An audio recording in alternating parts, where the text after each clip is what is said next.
नमस्कार, बहुत बहुत स्वागत है आप सभी का आपके अपने चैनल एग्जॉटिक ज्ञान में। आज का हमारा मीठा मोती है, यदि प्रेम को समझना है तो तन को नहीं, यदि प्रेम को समझना है तो तन को नहीं, मन की आंखें खोलो, क्योंकि सच्चा प्रेम रूप से नहीं भाव से जुड़ा होता है। तो आज का हमारा विषय है प्रेम। प्रेम बहुत ही सुंदर एहसास है और बहुत ही खूबसूरत रिश्ता है जिससे हम प्रेम करते हैं। पर ये एहसास आज के समय में कहीं ना कहीं हर रिश्ते हर तरह से गायब होता जा रहा है। अब हमें इसको जगाने की बहुत ही जरूरत है और बहुत ही आवश्यकता है। तो आज हम इसी विषय पर बात करेंगे। प्रेम प्रेम क्या है? किसी को पाना या खुद को खो देना, एक बंधन या फिर मुक्ति, जीवन या फिर जहर, सुख या दुख, इसके बारे में सबकी अपनी राय है, लेकिन प्रेम के असल को आज हम जानते हैं। प्रेम जितना सुंदर शब्द, उससे कहीं ज्यादा बहुत ही प्यारा एहसास है। प्रेम वो एहसास है जो दिमाग से नहीं दिल से होता है। इसमें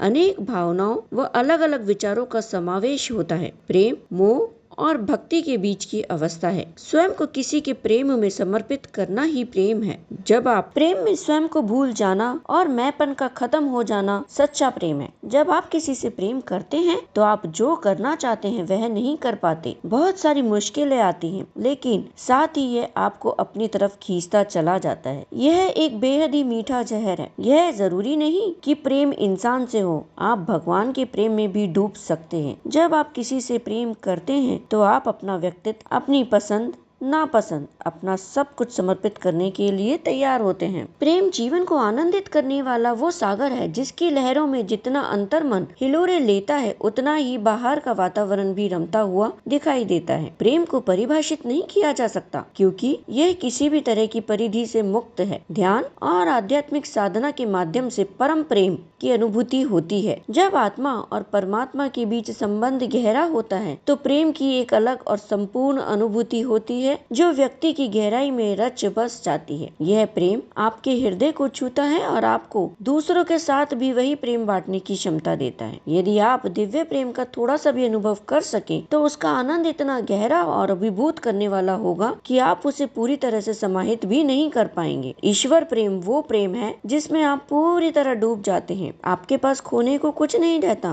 पाने की भी कुछ इच्छा नहीं रहती। आपके साथ क्या हो रहा है और क्या नहीं हो रहा यह भी आपको कुछ ज्ञात नहीं होता, क्योंकि आपसे हर कर्म कराने वाली वो शक्ति है जिसके प्रेम में आप डूबे हुए हैं। आप सिर्फ निमित्त मात्र रह जाते हैं, क्योंकि आपकी चेतना में कोई कपट नहीं है। जब आपको इस दिव्य प्रेम का अनुभव होगा तो आप सारे भेदभाव भूल जाते हैं और समस्त मानव जाति के समान रूप से प्रेम करेंगे। प्रेम हमारा 3 प्रकार से होता है। पहला, वह प्रेम जो आकर्षण से पैदा होता है। ऐसा प्रेम कुछ समय के लिए होता है, क्योंकि यह सम्मोहन से होता है, जिससे जल्द ही मोह भंग हो जाता है और आप ऊब जाते हैं। दूसरा, वह प्रेम जो सुख सुविधा से मिलता है। इसमें हम प्रेम तो महसूस करते हैं, परंतु कोई जोश, उत्साह या आनंद नहीं होता। तीसरा है हमारा दिव्य प्रेम। यह सबसे अलग और ऊंचा प्रेम है। दिव्य प्रेम आकाश के जैसा है, जिसकी कोई सीमा नहीं है। ईश्वरीय प्रेम सभी संबंधों से परे है और इसमें सभी संबंध शामिल होते हैं। प्रेम को स्वीकार करने के लिए पहले स्वयं से प्रेम करना अति आवश्यक है। जब तक आप स्वयं से परिचित नहीं होंगे तब तक आप प्रेम से भी अनजान बने रहते हैं। आपको प्रेम को स्वीकार करने में बड़ी कठिनाइयां होती हैं। हम सभी के जीवन में कई लोग ऐसे होते हैं जिनसे आपको कभी प्रेम व सम्मान नहीं मिलता। तब आप परमात्मा का शुक्रिया कहना कि आप बहुत सी औपचारिकताओं से मुक्त होकर स्वतंत्र हो गए हैं। प्रेम में जब आपको निरंतर अपने प्रेम का बार बार स्पष्टीकरण करना पड़े तो वह प्रेम बोझ बन जाता है। सखा यानी कि सच्चा मित्र जीवन और मृत्यु के साथी के रूप में हमेशा साथ रहता है और साथ नहीं छोड़ता। प्रेम में हमेशा एक प्रकार की तृष्णा